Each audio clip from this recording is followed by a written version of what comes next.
Good evening. I am very thankful for this opportunity to speak before you this evening. I always love whenever opportunities like these come around because I have a notepad on my phone that I just write down lessons as they come to me. So I always have a list ready to go. And this time we were going through and we were trying to come up with an idea, and I asked Alicia, I said, what should I preach on? I have all these lessons. What should I do? And we decided that we were going to use the lesson that had the smallest title. So tonight we're going to talk about one letter. We're going to talk about one letter. But before we get into what that one letter is, first of all, I want to say hello to my pop-up who's watching online, and thank you for helping me get the computer situation figured out. You saw me on the phone up here trying to get this computer to work along with me. That was him on the other line. Say hello to Alicia, who wasn't feeling well this afternoon, had to stay home. And then say hello to my dad and brother who are at home. And then secondly, the flyer for the youth rally just got posted, I believe, this weekend. And I am very excited about the youth rally. It's April 19th and 20th. I think we have a wonderful topic that we're going to be going over, very encouraging to our young people, very encouraging to anybody. And so it is out there. You should take a peek, start looking at it, get excited about it, and try to get as many people as we can here to influence as many people as we possibly can. And with that, now we'll start our lesson. And so this evening, we're going to talk about one letter, as I said. And that one letter that we're going to talk about is the letter I. The letter I, such an insignificant letter that is used so many times in our lives. Every single day, we use this letter several times. And I guarantee you that since you walked into this building, you have used the letter I multiple times. I've already used it several times in this lesson. And tonight, whenever we look at this lesson, we're going to look at this idea of I.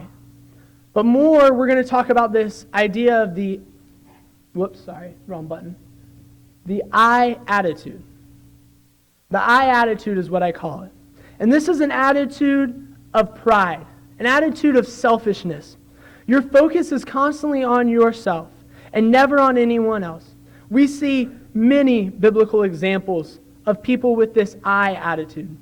So tonight, we're going to look at just a few examples and see what we can learn from their mistakes. And then we're going to look and we're going to see what kind of attitude should we have as Christians. And the majority of this lesson is going to come from Luke chapter 18, verses 9 through 14. If you would turn there. But before we get into reading that, we really need to address what is this I attitude. Because this I attitude term is just something I came up with. This isn't something that is normal. The I attitude is whenever people want all the glory for themselves. Whenever their focus is always constantly, how do I look? What do people think of me? They don't think of others and what they can do to help others unless there's something in it for them. It's a constant struggle of trying to figure out what can I get from this. And we all know people that have this I attitude. And we can tell these people out because of how much they use this word. They're constantly using this little letter over and over and over again because that's all they're concerned about. And I want to give you just a little example of somebody that would be an I attitude.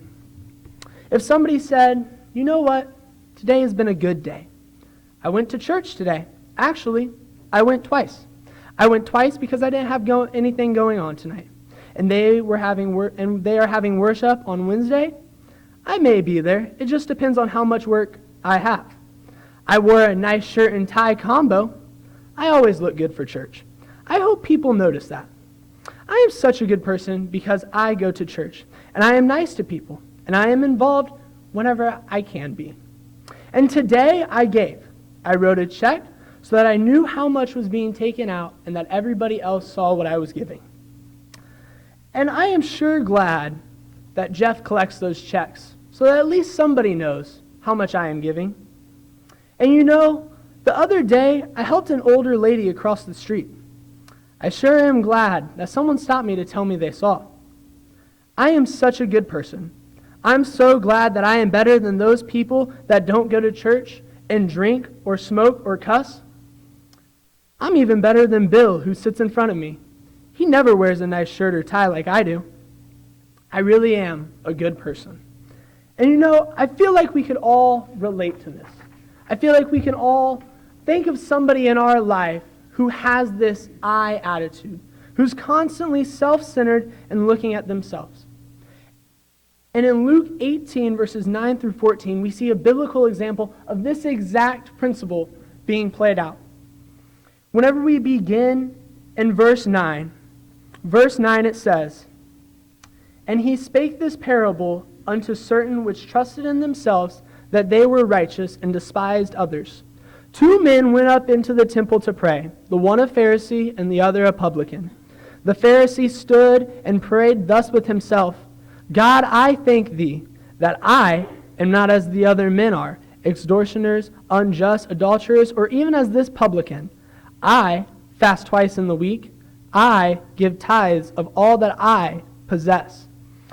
And the publican standing afar off would not lift up so much as his eyes unto heaven, but smote upon his breast, saying, God, be merciful to me a sinner.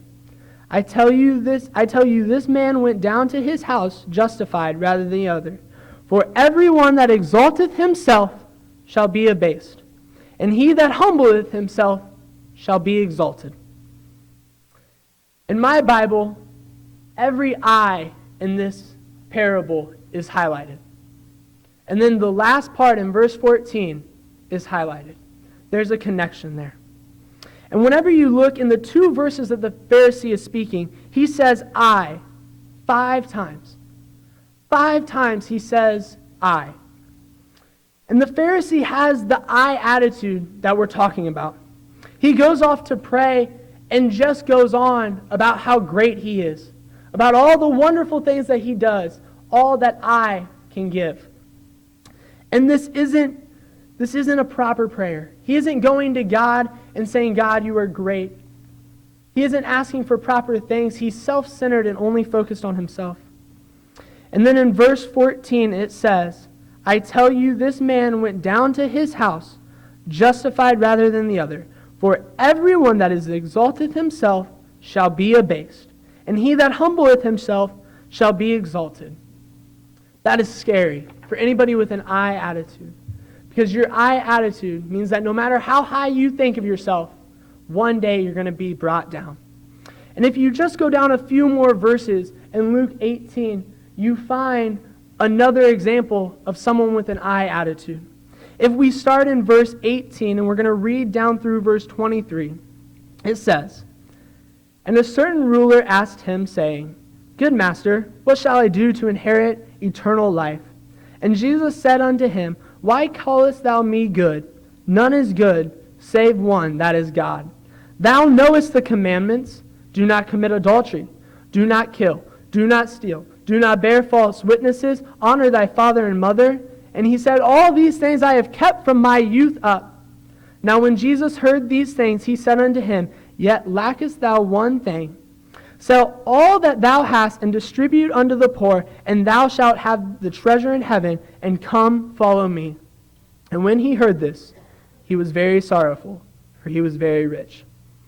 This young ruler comes to Jesus, and I believe he comes to Jesus genuinely asking what he can do to get into heaven. I don't think that this is something that he doesn't mean. I think he wants to know what he can do.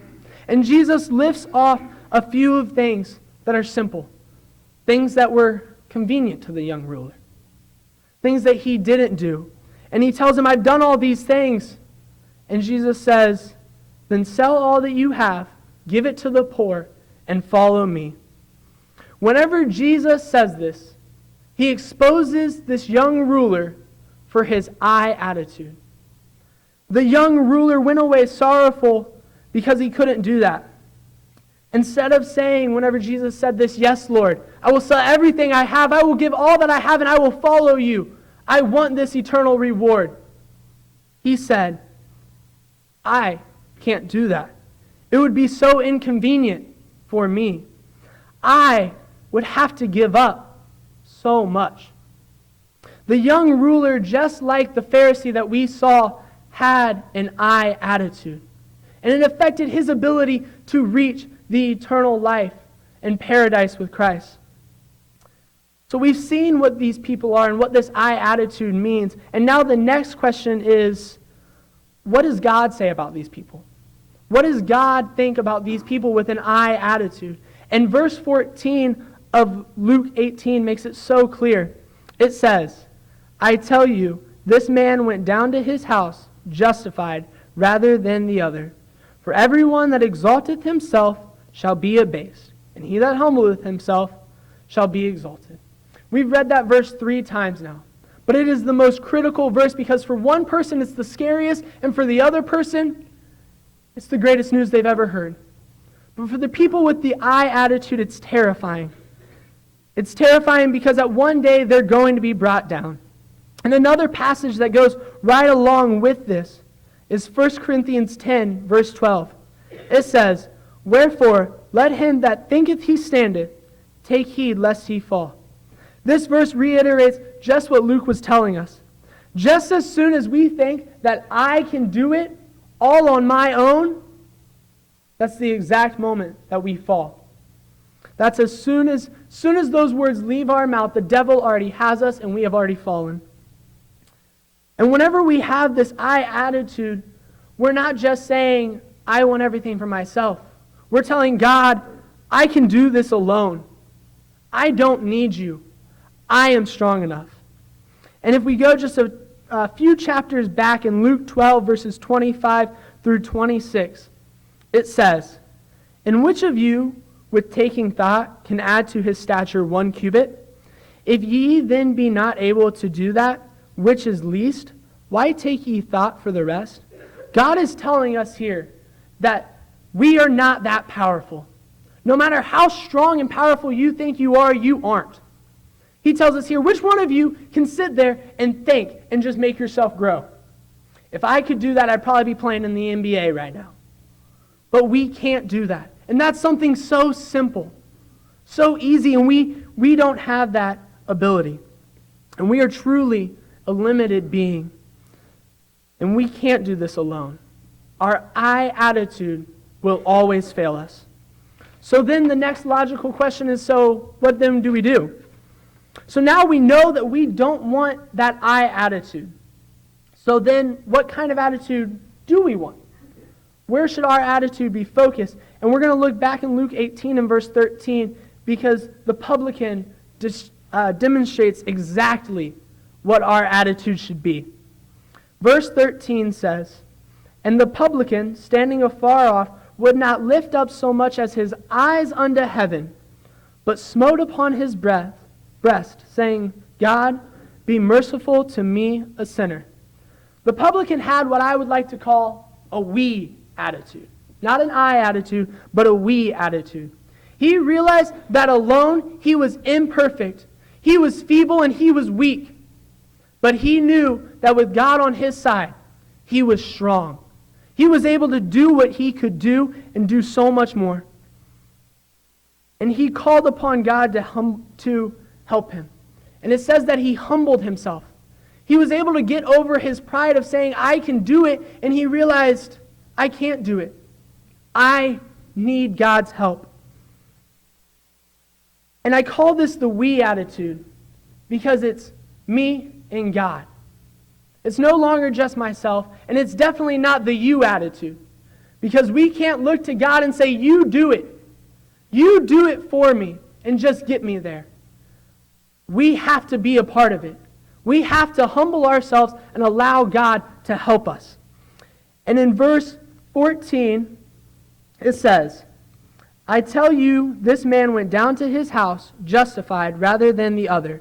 For everyone that exalteth himself shall be abased, and he that humbleth himself shall be exalted. This is the beautiful part of the verse. We've looked at the terrifying, but here's the beautiful. When we humble ourselves and we allow God to work through us and build us up, we may be lowly on this earth, but one day God will exalt us up. He will make us the greatest of greats, and we will be by His side forever.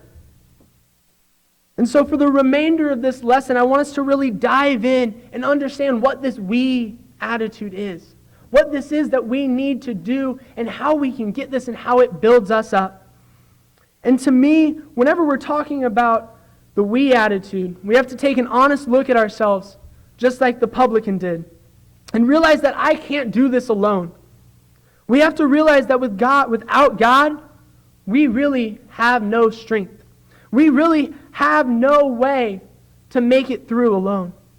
So we have to look at ourselves and we have to change our lives, and we have to look to God and say, I can't do this alone.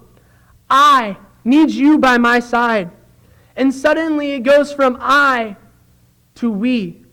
And we are much, much stronger because we are together.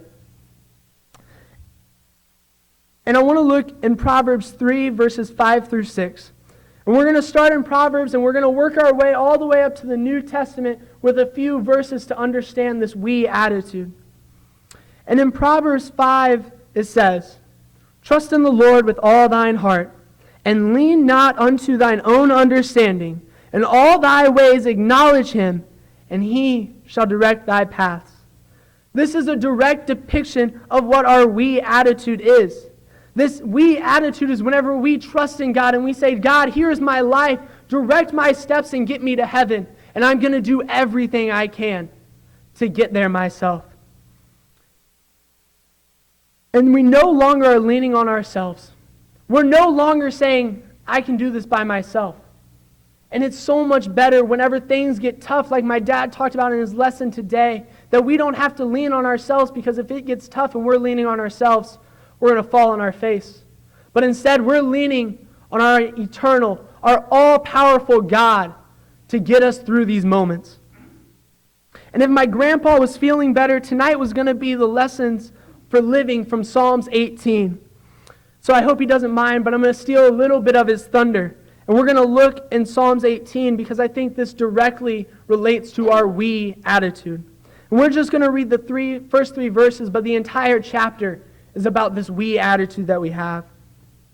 Starting in verse 1, it says, I will love thee, O Lord, my strength.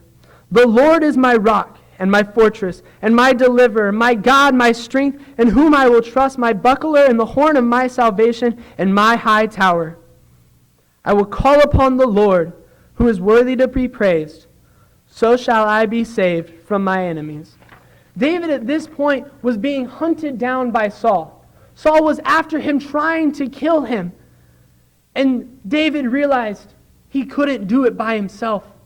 He wasn't going to be able to get away from Saul and avoid ending his life without God on his side. He says that the Lord is his strength, his rock, his fortress, his deliverer, on whom he trusted, his buckler, his horn of salvation, and his high tower. These are all things that are there to protect him, things that are there to build him up, and he knows that with God on his side, he would be brought through it because he couldn't do it alone. So he adopted that we attitude. And then we see the power of the we attitude in the New Testament as well. If we jump to Romans 8, we're going to read verse 31 and then 37 through 39. Romans 8 is really a beautiful chapter, and in verse 31 it says, What shall we then say to these things? If God be for us, who can be against us? Then if we jump down to verse 37, it says, Nay, in all these things we are more than conquerors through him that loved us.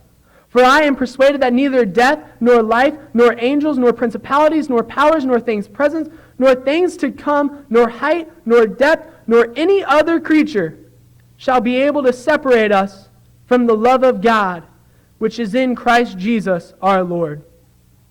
These verses tell us more about that wonderful power that our we attitude brings us. Verse 31 points out that if God is on our side, then really, who can stand against us? They may be able to hurt us here on earth. They may be able to break your bones and make you feel bad. But at the end of the day, whenever we humble ourselves, we know on Judgment Day, God will exalt us. We know that we're going to end up winning because nobody can beat God. And then in verse 37, it tells us that we are more than conquerors. My grandpa says we're super conquerors, we're superheroes whenever we adopt this we attitude. And whenever we adopt it, we can overcome anything that faces us. Anything that comes our way, we will overcome it. And then in verse 38 through 39, it brings us back and reminds us what can come between me and God. It reminds us that nothing on this earth can come between us and God. The only way that that bond is broken is if we revert back to our I attitude. And we push God away and say, you know what, God? I think I've got it from here. I can do it alone. But nothing else in this entire world will ever separate you from the love and power of God. No matter how alone you feel, He will always, always be there with you. And then in Philippians 4, verse 13, which is probably the most obvious verse that everybody was waiting for me to get to, it says, I can do all things through Christ, which strengtheneth me. Simply put here, when we have a we attitude, we can do anything. Anything that we can desire, anything that we come up against, we will overcome. And then finally, the final verse I want to look at tonight is the power that our we attitude gives us in 2 Timothy 1, verse 7. 2 Timothy 1, verse 7 says, For God hath not given us the spirit of fear, but of power, and of love, and of a sound mind. You know, my dad tells me this. I'll come to him and I'll be like, Dad, it's hard, I'm struggling. I don't know if I can do that. And he goes, God didn't give you a spirit of fear. God gave you a spirit of power. A spirit of power that can overcome everything whenever we have that we attitude. The we attitude brings so much to our lives. It builds us up even whenever we humble ourselves. And so, as we wrap up tonight and we conclude this lesson, I want to reference back to my dad's lesson this morning. He talked about the difficulties that we face in life. And I just wanted to build on that and say there are going to be difficult times. And he said this too. But with that we attitude, we will get through. And my dad's lesson was really centered off of Rocky Balboa's quote.